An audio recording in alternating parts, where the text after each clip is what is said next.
InsyaAllah hari ini tuan-tuan dan puan, kita nak berbicara tentang satu lagi tajuk yang untuk memberikan ketenteraman dalam jiwa kita, menghilangkan kegelisahan dalam diri kita.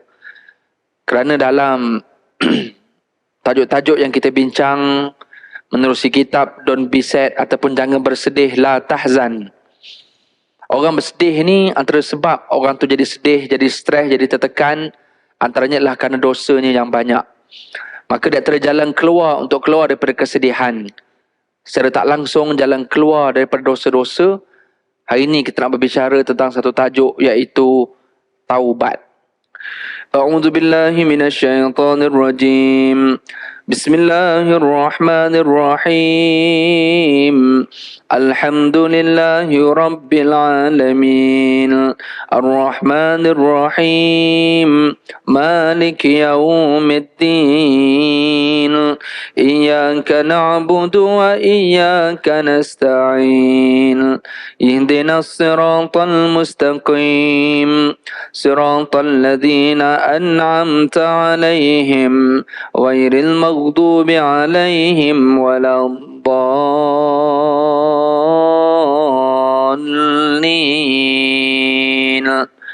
Amin. Alhamdulillah, puji syukur pada Allah yang telah memberikan kelebihan keistimewaan kita menjadi hamba kepada Allah, lantas menjadi umat kepada Rasulullah sallallahu alaihi wasallam, dan kita bertuah dan bersyukur kerana di kalangan kita sebagai hamba dan juga umat Nabi, kita bersyukur kerana kita dipilih menjadi hamba dan juga umat yang taat menurut perintah Allah, yang berusaha untuk meninggalkan larangan Allah, dan kita berharap apa yang Allah berikan kepada kita peluang untuk menjadi orang baik, peluang untuk meninggalkan maksiat, dan kita berharap kita dapat ganjaran yang baik dunia dan juga akhirat. Pertama sekali kita ucapkan juga jutaan terima kasih pada pihak pengurusan masjid yang organize, susun atur pengimarahan masjid, termasuklah kuliah-kuliah kita. Dan semestinya terima kasih pada semua tuan-tuan dan puan-puan yang meluangkan masa pada hari ini, walaupun hujung minggu. Ada orang bila hujung minggu ni berjalan lah, bila berjalan malam baru balik. Tapi kita alhamdulillah memilih, walau sibuk macam mana hujung minggu pun, tapi ada ruang masa yang kita nak duduk lebih lama di masjid. Jadi alhamdulillah, ini peluang Allah beri kepada kita, tak busy malam ni. Syukur kerana kita boleh bersama untuk terus tunggu dalam masjid sehingga isyak nanti.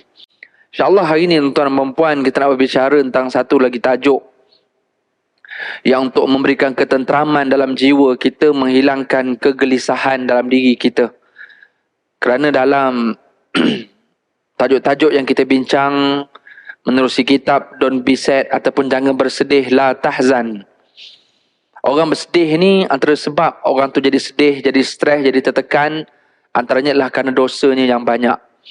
Maka di antara jalan keluar untuk keluar daripada kesedihan, secara tak langsung jalan keluar daripada dosa-dosa, hari ini kita nak berbicara tentang satu tajuk iaitu taubat.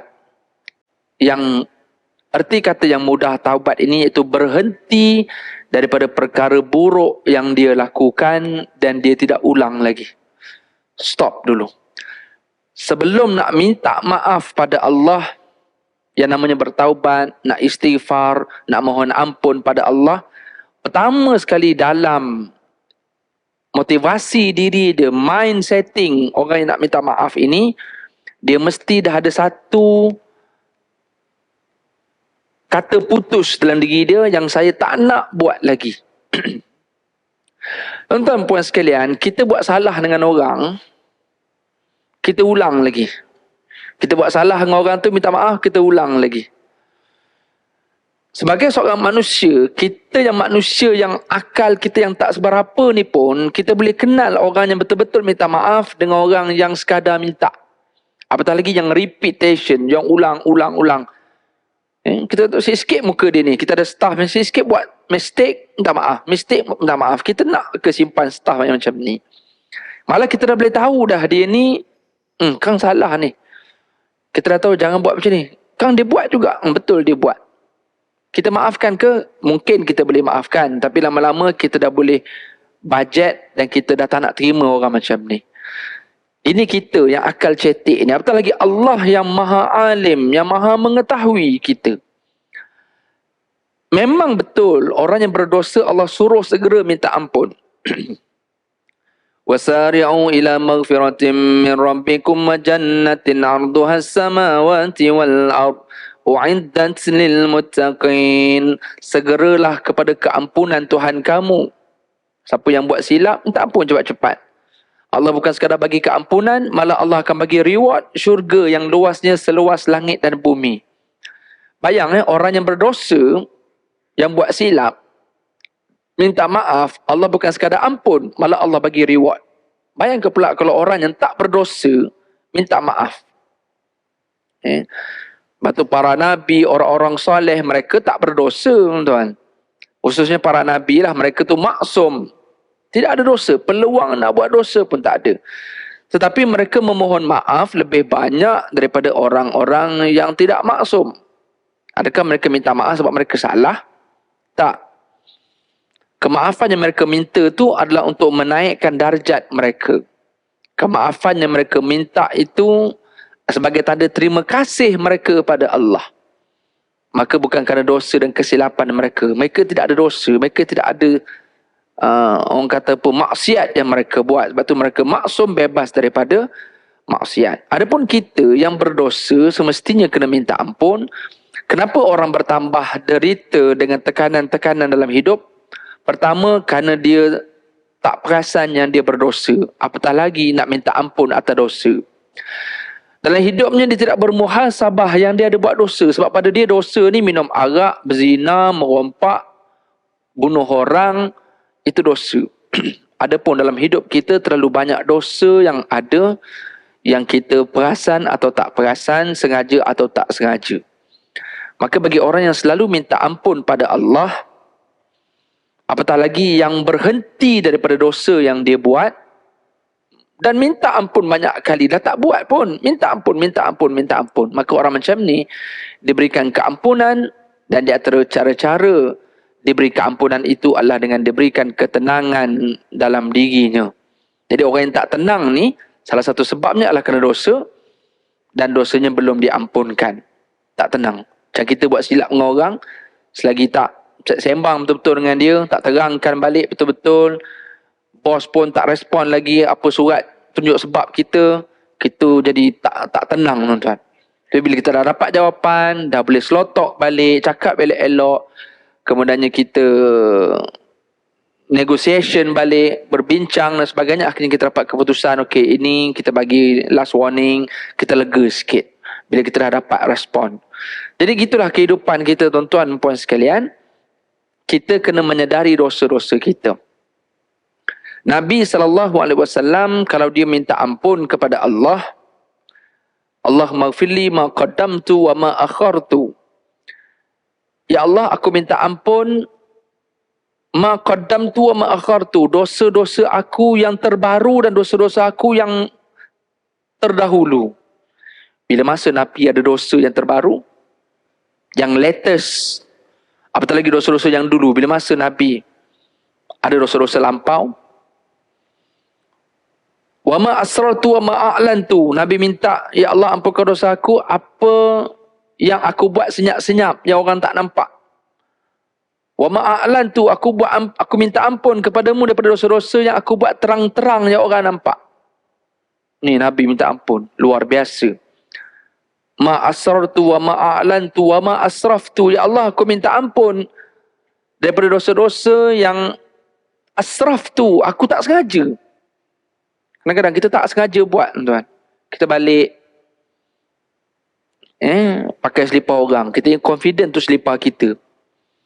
Masa sarung tu rasa lain tapi pakai juga. Sampai rumah check betul-betul, betul lah, salah lah selipar ni. Dah sedar dah salah tu, tapi tak pulang balik. 2 tahun dekat rumah selipar. Dosa ni, tuan. Walaupun tak sengaja, dosa. Kena minta ampun dengan Allah. Jadi kita bincang macam mana cara nak minta keampunan. Ini benda-benda yang kita tak sengaja. Ma asraf tu, kadang-kadang kita bergurau. Yang kadang-kadang kita buat sesuatu yang menyakitkan hati orang lain tanpa sedar. Ma asraftu, ni dosa. Cara Nabi minta ampun. Ampunkan dosa-dosa aku yang aku tak sengaja, ya Allah. Wa ma anta a'lamu bihi minni. Yang ni yang penting. Ampunkan dosa aku yang engkau lebih tahu daripada aku. Bermaksud apa? Banyak dosa yang kita tak perasan. Wa ma anta a'lamu bihi minni. Pada kita benda tu tak dosa, tapi di sisi Allah benda tu dosa. Pada kita tak apa benda ni. Tak apa. Yang tak apa ni yang kita takut dia dosa. Maka Nabi SAW mengajarkan kita doa. Yang Nabi baca doa minta ampun ni, dalam riwayat Nabi baca ketika sebelum bagi salam. Selepas fil alamin innaka hamidum majid, ada beberapa doa yang Nabi baca. Antaranya Allahumma inni a'udzubika min azabil qabr wa min azabin nar wa min fitnatil mahya wal mamat wa min fitnatil masihid dajjal. Ini juga doa yang Nabi baca. Doa ni penting juga tuan-tuan baca ya. Allahumma inni a'udzubika min azabil qabr. Ya Allah, aku minta lindung kepadamu daripada azab kubur. Wa min azabin nar, dan juga azab neraka. Minta lindung denganmu ya Allah. Ya Allah, aku minta lindung min fitnatil mahya wal mamat. Minta lindung daripada ujian-ujian, fitnah-fitnah masa hidup dan fitnah-fitnah selepas mati. Na'udzubillah, kita dalam hidup ni pun kadang-kadang orang boleh fitnah kita. Mungkin orang cerita benda buruk-buruk, ataupun kita takut lepas kita mati terbongkar cerita-cerita selama ni tak ada. Tiba-tiba anak-anak kita yang bongkar pula, na'udzubillah. Orang kenal anak kita, akhirnya orang kenal kita, na'udzubillah. Fitnatil mahya wal mamat. Ya. Antaranya anak beranak bergaduh pasal harta. Ini fitnah ni lepas kita mati. Ujian-ujian selepas kematian. Wa min fitnatil masihid dajjal. Kita minta perlindungan kepada Allah daripada fitnah, daripada ujian masihid dajjal. Ini penting Nabi minta doa ni sebelum bagi salam masa dalam tahiyat akhir. Satu lagi doa yang Nabi minta ni doa minta ampun. Allahumma ghfirli ma qaddamtu wa ma akhartu wa ma asrartu wa ma a'lantu wa ma asraftu wa ma anta a'lamu bihi minni antal muqaddimu wa antal muakhiru la ilaha illa anta. Jadi kita dah lama semayang tuan. Apa kata kita upgrade semayang kita dengan kita baca doa-doa tambahan dalam semayang. Upgrade semayang ni antaranya baca surah-surah yang jarang-jarang kita baca dalam semayang. Tu upgrade juga. Jangan inna ata'ina qul wallah ada berpuluh tahun semayang tu je surah dia. Salah ke Ustaz kalau saya baca tu? Tak salah. Boleh je. Cuma kita nak sempurnakan lagi dengan kita baca pula surah-surah lain. Begitu juga tambah pula doa-doa dan zikir-zikir tambahan yang Nabi buat dalam solat. Ni kita boleh refer dalam kitab Al-Adhkar Imam An-Nawawi. Imam Nawawi himpunkan semua zikir-zikir dan juga doa-doa Nabi. Macam-macam. Contoh kita keluar masuk masjid. Yang kita baca doa, Allah maftah li abwaab rahmatik tu. Allah maghfir li dhunubi waftah li abwaab rahmatik. Bila kita nak keluar, maghfir li dhunubi waftah li abwaab fadlik. Itu aja. Rupanya ada banyak lagi doa Nabi yang lain, yang panjang-panjang tu. Boleh refer dalam kitab Al-Adhkar. Sama juga doa dalam tahiyat akhir yang kita baca sampai fil alamin innaka hamidum majid. Satu lagi doa minta ampun yang saya baca tadi. Ya Allah, ampunkan dosa aku yang baru buat tadi. Ampunkan dosa aku yang aku buat zaman dulu. Ampunkan dosa aku yang aku buat senyap-senyap orang tak nampak. Ampunkan dosa aku yang aku buat terang-terang dekat Facebook, kat social media, terang-terang kat kedai makan aku buat. Ampunkan dosa aku yang aku tak perasan, aku tak sengaja ya Allah. Ampunkan dosa-dosa yang aku tak tahu tu dosa, tapi engkau tahu tu dosa. Kita minta dengan Allah. Justru tuan-tuan puan sekalian, dengan kita minta ampun ni sebenarnya beri ketenangan. Allah ampun tak ampun tu cerita lain. Boleh minta ampun tu sebenarnya dah beri ketenangan. Dia sama macam orang yang berdoa. Jangan tunggu doa tu dimakbulkan oleh Allah. Orang yang diberi peluang untuk berdoa pun sebenarnya telah diberikan ketenangan oleh Allah. Sebab bukan semua orang yang ada masa untuk berdoa. Kita berpuluh tahun Allah bagi hidup. Ada masa yang kita betul-betul nak berdoa. Ada masa yang kita malas nak berdoa. Ada masa yang kita berdoa tu pun kita pun khayal ke mana kita pun tak tahu. Tapi ada masa yang kita doa betul-betul kita rasa yang kita tengah bercakap dengan Allah. Ada masa on the spot doa kita dapat. Ada masa tak dapat tapi Allah beri yang lebih baik. macam-macam karakter doa-doa ni. Maka sebab itu, jadi orang yang boleh berdoa tu sebenarnya satu nikmat. Belum dimakbulkan lagi doa. Sama juga menjadi orang yang boleh minta ampun kepada Allah. Belum lagi diampunkan oleh Allah. Kita tak tahu Allah ampun tak ampun. Boleh minta ampun pun sebenarnya dah menjadi orang yang bertakwa. Sari'u ila maghfirah. Bila Allah suruh minta ampun, maknanya dah jadi orang yang meminta ampun kepada Allah pun, Allah bagi syurga yang seluas langit dan bumi. U'iddat lil muttaqin, yang disediakan bagi orang-orang yang bertakwa. Ciri orang yang bertakwa, Allah minta ampun. Bukan isu Allah ampun tak ampun. Tapi kita tahulah siapa-siapa yang Allah beri peluang untuk berdoa, termasuklah siapa-siapa yang Allah beri peluang dia untuk minta ampun, pasti Allah akan makbulkan. Apa-apa doa Allah akan makbulkan. Minta ampun, Allah maafkan. Gitulah konsepnya. Cuma makbul atau maafkan bukanlah semestinya on the spot. Muslimin yang dirahmati Allah, oleh demikian, taubat, minta ampun, sebenarnya benda tu boleh beri ketenangan pada kita. Sebab tu ada orang, kalau kita baca buku motivasi pun, nak bagi kita ni tenang, hidup bahagia, happy. Ni motivasi barat pun tuan-tuan. Dia suruh kita sentiasa minta maaf dengan orang dan maafkan orang sebelum tidur. Bermaksud tuan-tuan, selagi kita buat salah dengan orang dan kita tak maaf, perasaan marah orang tu kepada kita, bahkan kita jadi tak tenang. Dia punya, orang kata, telepatinya begitu. Telepati ke apa kita nak kata, ya. Macam kadang-kadang kita rasa kita masuk satu tempat, kita ada rasa aura orang tak suka kita, contohlah, Nah, gitu. Kalau kita buat silap dengan orang, orang tu rasa dianiaya, orang tu rasa dizalimi, kita tak settlekan benda tu dengan orang tu, selagi itulah kita akan jadi murung, kita akan jadi sempit dada. Bukan orang yang kena zalim saja yang sempit dada. Kita yang buat salah dengan dia pun akan sempit dada.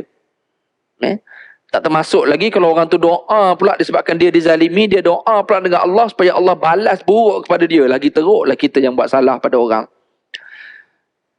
Jadi maka sebab itu, dalam salah satu jalan kita untuk keluar daripada kesedihan, daripada kepayahan, daripada kesempitan dalam hidup, antaranya kita bertaubat, berhenti daripada buat silap dan minta maaf serta memaafkan.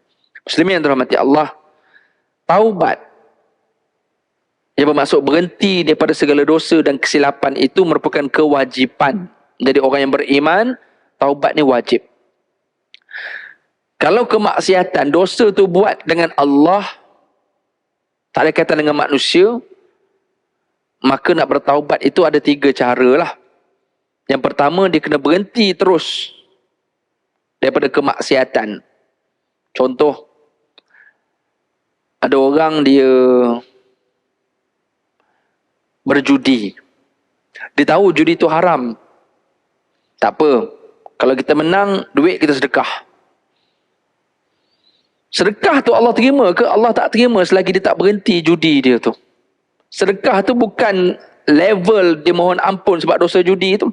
Dan dengan sedekah tu bukan mensucikan harta judi dia, bukan. Dia kena berhenti daripada buat judi tu dan dia sedekah. Dan dia minta ampun pada Allah dan dia tak ulang lagi perkara tersebut. Barulah keampunan Allah akan bagi kepada orang yang buat dosa tadi. Maknanya dia kena stop terus. Itu nombor 1. Yang kedua, dia kena menyesal. Ni siapa yang buat dosa dengan Allah, tak ada kaitan dengan manusia. Nombor 2, dia menyesal di atas segala kesilapan atau dosa yang dia buat tadi. Menyesal ni dalam arti kata dia kena rasa hina benda tu. Malah dia kutuk balik diri dia. Kenapa aku boleh buat benda ni? Aku bukan tak tahu benda ni tak elok. Pertama, dia kena stop terus. Kedua, dia kena rasa menyesal. Dia kena rasa hina benda tersebut. Tak elok. Yang ketiga pula adalah dia kena berazam untuk tidak mengulangi kembali maksiat tersebut selama-lamanya. Jika salah satu daripada 3 syarat tersebut dia tak buat, rasa menyesal tapi ulang lagi, maka Allah tak terima taubatnya. Dia kena 3-3 tu. Ni disebut oleh alim ulama kita. Jikalau kemaksiatan atau dosa atau kesilapan itu ada kaitan dengan manusia, maka syaratnya ada tambahan 1 lagi. Syarat yang keempat. Selain daripada dia kena berhenti daripada buat dosa tersebut, kedua, Dia kena rasa hina dan tak nak rasa menyesal dan juga hina. Dan yang ketiga, dia tak nak ulang lagi. Yang keempat apa? Dia kena kembalikan hak-hak orang yang telah dia ambil ataupun yang telah dia zalimi. Bagi contoh, orang ni fitnah orang. Kita fitnah memburukkan seseorang, maka kita kena betulkan balik fitnah kita. Kena buat balik. Kena kontrol balik damage tu. Kena sebarkan balik statement, saya minta maaf, saya buat permohonan terbuka. Ini fitnah yang saya sampaikan kepada si Fulan bin si Fulan, saya telah memburuk. Dia kena betulkan balik. Dia kena buat balik. Ini statement yang dia telah melakukan fitnah. Sebagai contoh. Dan dia kena minta maaf pula kepada orang yang telah dia buat silap, yang dia buat salah tersebut. Kalau dia ambil barang-barang orang tertentu tu, maka dia kena kembalikan balik barang-barang tu.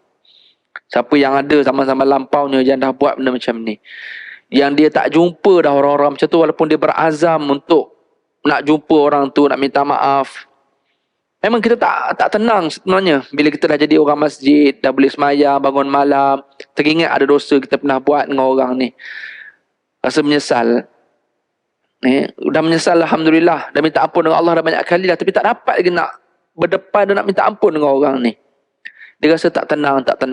Maka doalah banyak-banyak dengan Allah, supaya Allah makbulkan doa kita, Allah ampunkan kita, walaupun kita tak sempat nak jumpa orang tu.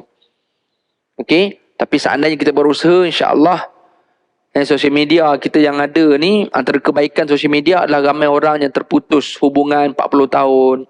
Kawan-kawan rapat zaman remaja dulu boleh jumpa balik walaupun dah umur 50-60 sekarang. Jadi ni peluang kita. Kalau kita rasa sesuai nak minta ampun depan-depan, benda tu tidak menambahkan mudarat, maka kita bolehlah minta ampun depan-depan. Tapi kalau minta maaf depan-depan menyebabkan memberikan mudarat, maka tak payahlah. Orang tu dah sengsara hidupnya, kita yang memberikan kesengsaraan. Jadi kita minta ampun dengan Allah saja. Jadi dengan orang tu kita mungkin boleh buat apa? Kita beri dia hadiah atau apa sahaja sebagai tanda hukuman pada diri kita, dalam keadaan kita tak jelas pun apa yang kita buat silap dengan dia. Takut-takut kalau kita jelaskan terus bertambah buruk pula impact dia, maka tak payah bagi tahulah. Ada orang dia terus pulangkan barang tu balik, dan kadang senyap-senyap dia post je zaman sekarang ni, lala move je contoh. Takut alamat pula kantor guna alamat lain lah, sender tu guna alamat lain, takut-takut nanti orang tahu siapa pula bagi. Tak payah tulis surat ni daripada Kamal, dulu aku pernah curi barang kau ni, aku nak pulang balik. Tak payah sebut lah. Memadai dengan kita pulangkan saja barang tersebut. Jadi nak bagi tahu ada 4 syarat taubat. 3 syarat yang pertama, kalau kita ada buat dosa dengan Allah. Kalau syarat yang keempat, kalau kita buat dosa dengan manusia. Boleh ke kalau seorang yang berzina, na'udzubillah, dia buat dosa? Dua-dua ni berzina, lepas berzina menyesal, menangis, on the way balik daripada hotel tu menangis sungguh-sungguh, rasa kita tak patut buat macam ni. Kita bukan tak tahu benda ni haram. Ginilah kita harap awak tak mengandung. Na'udzubillah, benda macam ni tak berlaku dekat kita, kat anak-anak kita, keturunan kita, jangan berlaku benda macam ni. Ini contoh. Apa-apa dosa yang kita buat, biar kita dengan Allah. Ada kaitan dengan manusia, maka kita bertanggungjawab kalau manusia itu terkesan dengan dosa yang kita buat, berzina dan akhirnya dapat anak. Maka kita kena ambil berat orang yang mengandung tadi dan anak yang bakal dilahirkan tu.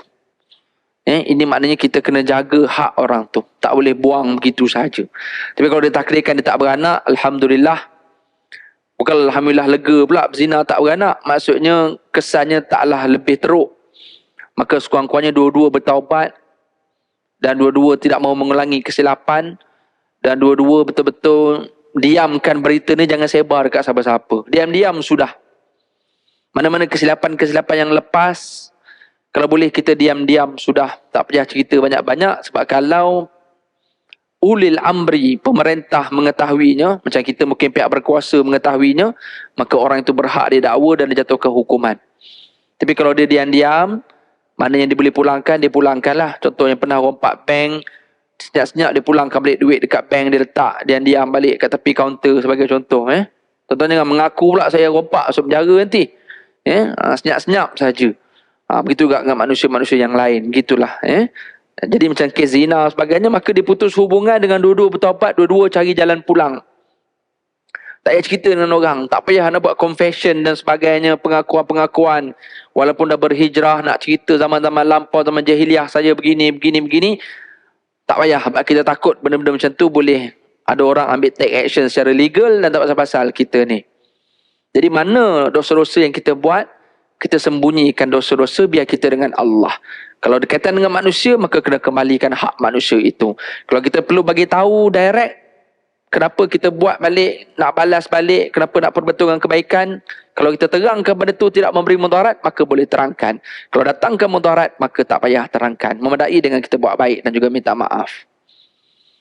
Muslimin yang dirahmati Allah, kita tengok beberapa hadis Nabi SAW.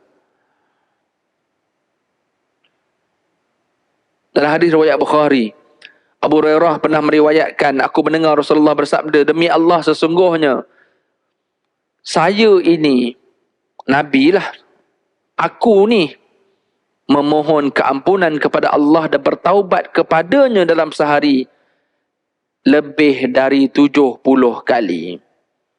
Macam mana caranya? Wallahu a'lam. Adakah 70 kali serentak ataupun sikit-sikit? Terpulang, yang penting buat banyak-banyak. Dalam riwayat lain, Aghar bin Jasar Al-Muzani, Rasulullah bersabda, hai sekalian manusia, bertaubatlah kepada Allah dan mohonlah pengampunan daripadanya, kerana sesungguhnya saya bertaubat dalam sehari 100 kali. Dalam riwayat Bukhari sebut lebih 70, dalam riwayat Muslim sebut 100 kali sehari. Dan tuan, yang penting kita istighfar, kerana istighfar ini salah satu jalan untuk kita bertaubat. Istighfar banyak sebab. Orang buat dosa, istighfar.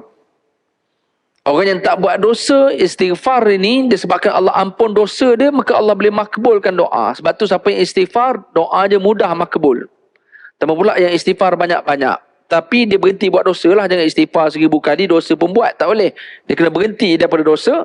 Istighfar, jadikan rutin istighfar. Disebabkan dosa yang diampunkan dan juga istighfar yang banyak, sekali pun Allah ampun dosa, apatah lagi istighfar tu banyak kali, maka kerana dosa yang telah diampunkan menjadi sebab doanya mustajab. Maka sebab tu, siapa-siapa yang beristighfar, tujuan istighfarnya bukan semata-mata nak minta ampun dosa. Tujuan istighfarnya supaya Allah boleh memakbulkan doa-doa yang tertentu yang dia perlukan dalam hidup. Maka istighfar tu menjadi formula untuk memberikan mustajabnya doa dia.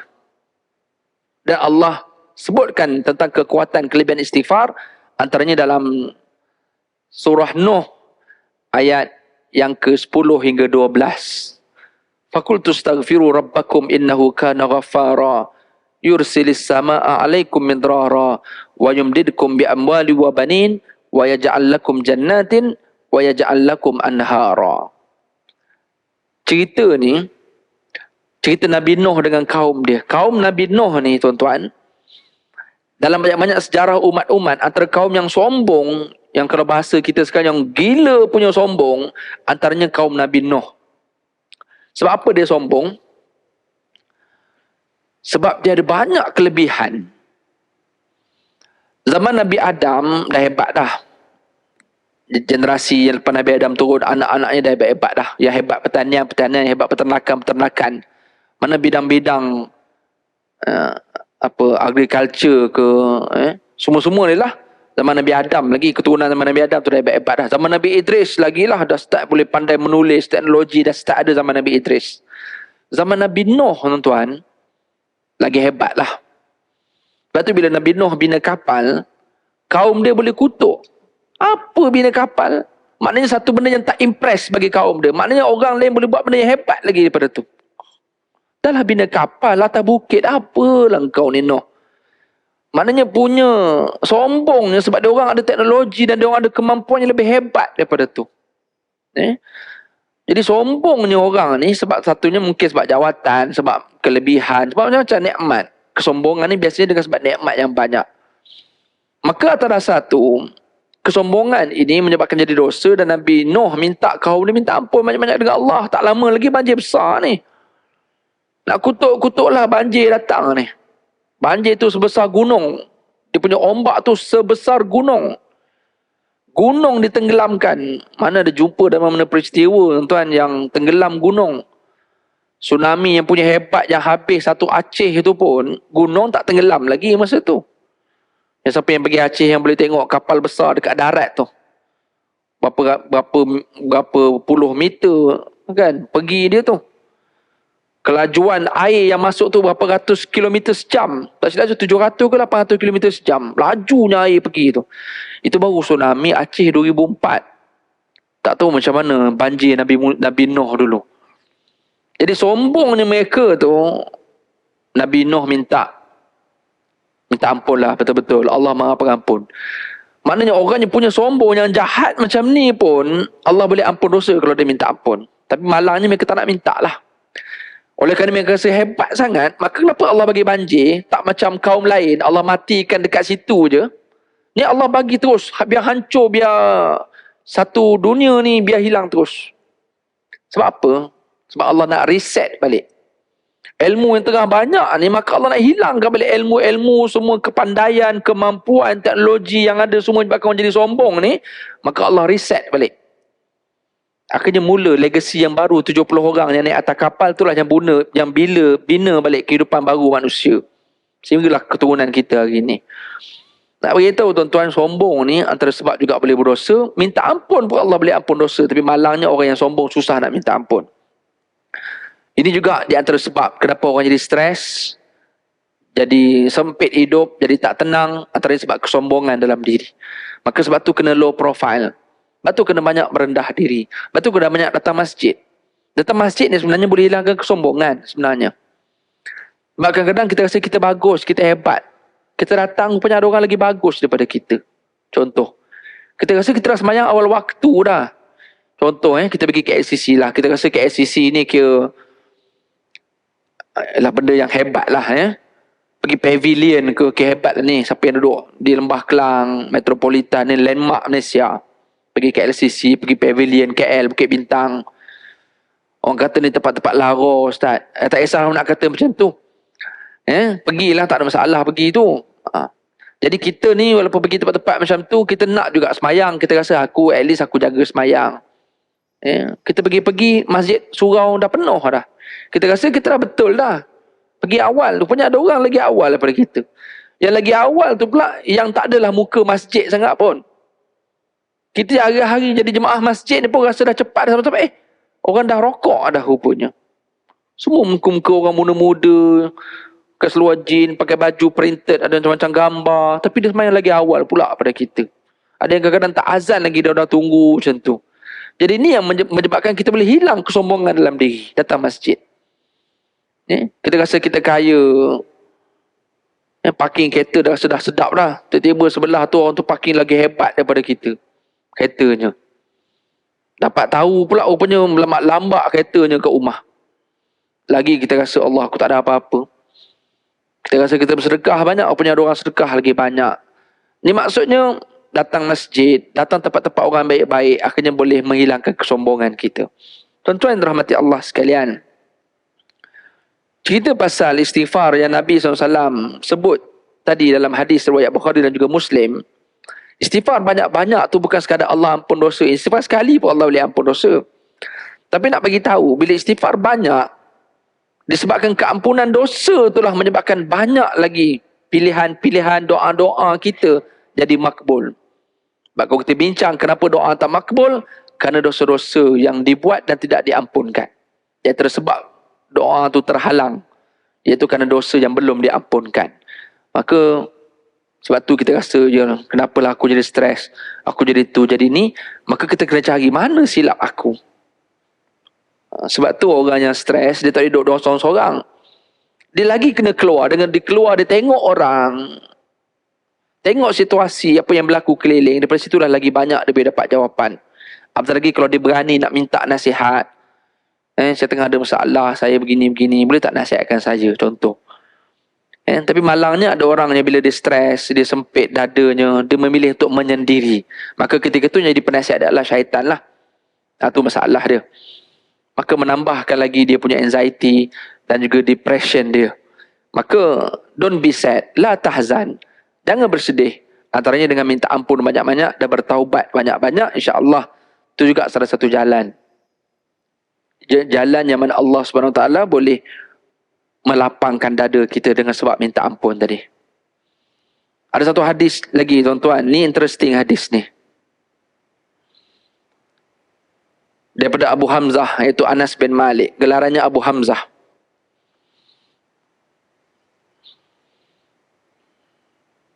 Allah itu lebih gembira daripada taubat hambanya, yang mana seorang hamba yang gembira atas segala nikmat yang dia dapat dalam dunia. Sebagai contoh, Allah itu lebih gembira daripada hambanya yang gembira kerana kehilangan untanya. Tiba-tiba untanya datang kembali di hadapannya dan dia berkata, "Ya Allah, engkaulah hamba-Ku dan aku adalah Tuhanmu." Dia tersasul kegembiraan kerana dia kehilangan unta di padang pasir. Tiba-tiba untanya boleh patah balik. Maka Allah lebih gembira bila mana seorang hambanya bertaubat. Lebih gembira melebihi hambanya yang kehilangan unta yang akhirnya dikembalikan semula kepadanya. Hadis ni tuan-tuan, tuan-tuan boleh bayang tak orang, contoh kita bela kucing mahal pula, tiba kucing kita hilang, menangis kita. Hantar tampal merata kat pokok, kat kedai pet semua hantar gambar nak bagi reward semua sekali. Kucing ni kita sayang betul, daripada kecil kita bela. Cakap dengan kucing walaupun dia tak faham kita cakap apa. Kita lega boleh main bulu dia, gitu-gitulah. Tiba hilang dia tuan-tuan. Tiba dia balik. Seronoknya lah. Seronok betul. Peluk cium habis kucing tu. Zaman dulu tuan, ada orang zaman dulu dia bela unta lah. Unta ni bukan binatang yang murah. Boleh bela unta satu untuk tunggangan. Kalau dah lama-lama boleh jual. Jadi satu aset yang sangat hebat. Apatah lagi perasaan sayang pada binatang yang dia bela tu. Satu hari orang ni kehilangan unta dia. Dalam keadaan unta dia dah terlepas kat padang pasir. Dalam keadaan dia tengok pula makanan unta tu ada dengan dia. Lagilah dia sedih. Macam mana unta aku ni? Dalam sesat makanan pula tak ada. Dalam sedih unta hilang. Lepas tu mikir pula macam mana matilah dia ni. Sebab makanan ada dengan dia. Dia pun sedih macam tu punya sedih. Sampai akhirnya dia tertidur. Lepas dia terjaga daripada tidur, unta dia balik menghadap depan dia. Dia punya seronok tu dia boleh kata, "Ya Rab, anta abdi wa ana rabbuk." Ya Allah, engkaulah hamba-Ku dan aku adalah Tuhanmu. Dia punya tersasul kegembiraan. Nabi sebut dalam hadis ni daripada Anas bin Malik, Allah lebih gembira bila mana hambanya bertaubat kepadanya, melebihi gembiranya seorang hamba yang kehilangan untanya. Tuan-tuan muslimin yang dirahmati Allah sekalian, maka gambaran tentang taubat ini adalah nak beritahu kepada kita bukan sekadar kita nak minta ampun pada Allah, tetapi adalah kita nak menggembirakan Allah. Kita stres, kita tengah sedih, kita gembirakanlah Allah. Bila Allah gembira, Allah gembirakan kita.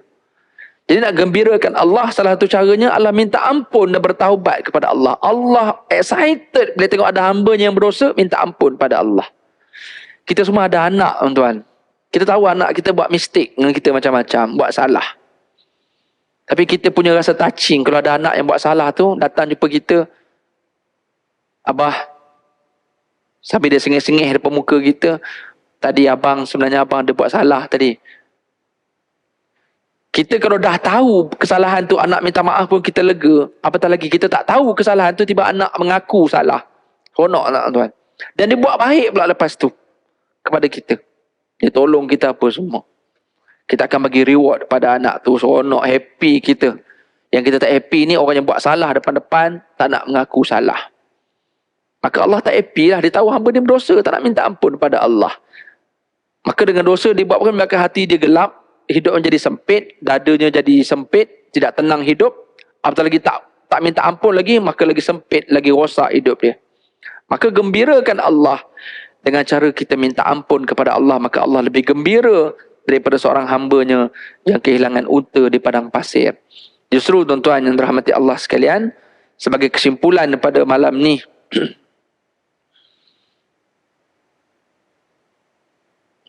Selagi nyawa kita di kandung badan, maka carilah jalan untuk minta ampun pada Allah.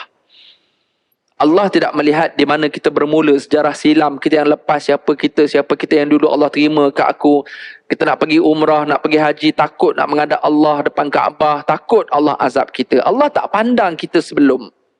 Ya Allah nak tengok kita selepas. Dan di mana penghujung kita. Maka sementara kita hidup, dosa majak mana pun yang kita pernah pikul, minta ampun kepada Allah. Allah itu maha pengampun. Kita akan jumpa hadis-hadis yang lain depan-depan ni, sambungan daripada kisah taubat. Kisah orang yang membunuh 99 orang, akhirnya dibunuh orang yang ke-100. Juga diterima ampunnya oleh Allah SWT. Maka nak beritahu rahmat Allah ni sangat luas. Antaranya rahmat keampunan. Justru muslimin dan muslimat yang dirahmati Allah, stop, berhenti daripada buat silap. Jangan ulang lagi kesilapan. Menyesal dan merasa hina dengan dosa dan kesilapan yang dibuat. Dan kembalikan hak-hak orang yang kita buat salah itu, sama ada dengan kita minta maaf ataupun kita kembalikan dengan hadiah-hadiah ataupun barang-barang yang dipulangkan dan sebagainya. Dalam masa yang sama, teruskan zikir untuk minta ampun, astagfirullah, astagfirullah banyak-banyak. Ataupun baca Sayyidul Istighfar, Allahumma anta Rabbi juga. Elok untuk kita amalkan supaya semua zikir itu juga boleh mententeramkan jiwa kita, khususnya zikir minta keampunan pada Allah. Dan tak cukup dengan Allah ampun. Dalam ayat 12 surah Nuh sebagai penutup, Allah kata wa yumdidkum bi amwali wa banin, dengan sebab istighfar yang banyak, dosa yang diampunkan, yumdidkum bi amwal, Allah lipat gandakan harta benda dia. Siapa nak kaya, istighfar banyak-banyak, berhenti buat dosa. Istighfar jadikan rutin. Wa banin, Allah boleh tambah anak pinak. Yang dah ada anak pun Allah akan bagi anaknya semua elok-eloklah anaknya. Soleh dan salihah. Kenang jasa, ingat asal usul. Ini. Dan tak cukup dengan dekat dua benda dekat dunia, harta dan anak pinak ni. Allah bagi pula dua dekat akhirat. Syurga yang ada kebun-kebun tanaman. Dan juga syurga yang mengalir sungai di bawahnya.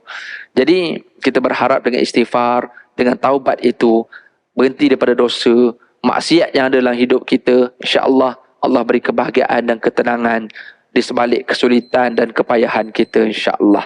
Itu saja untuk malam ni. Aku qauli hadza wa astaghfirullahal azim li wa lakum. Wassalamualaikum warahmatullahi wabarakatuh.